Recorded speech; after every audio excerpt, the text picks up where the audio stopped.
আপা করে আজকে এই পর্যন্ত এসছে এবং যারা পিছিয়ে পড়া মানুষ, যারা ছাত্র অথচ দরিদ্র মেধাবী, তাদেরকে সাহায্য করে যাচ্ছে এই সমিতি। যারা চিকিৎসার অভাবে দুস্থ মানুষ চিকিৎসা নিতে পারছে না, তাদেরকে সেবা করে যাচ্ছে। তার শীতকালে শীত বস্ত্র, বর্ষাকালে যখন বন্যার সময় সেবা করে যাচ্ছে। এখানে বিভিন্ন সেবামূলক কার্যে এই সমিতি অংশগ্রহণ করে যাচ্ছে নিয়মিত।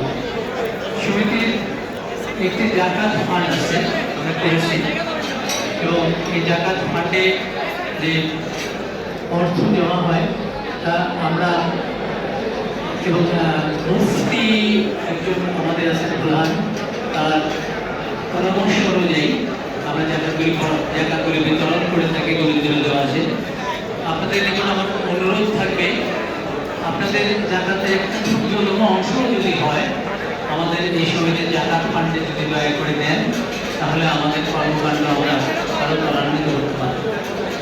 ইফতার মাহফিলে ইফতারের আগে আল্লাহ দোয়া কবুল করার জন্য প্রতিশ্রুতি দিয়েছেন।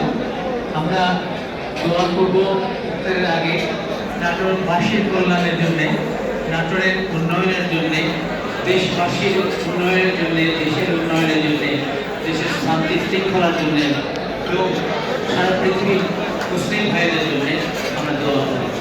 আপনারা এসছেন, আমাদেরকে অনুপ্রাণিত করেছেন, আমরা গর্বিত। সবাইকে ধন্যবাদ জানাচ্ছি আন্তরিকভাবে।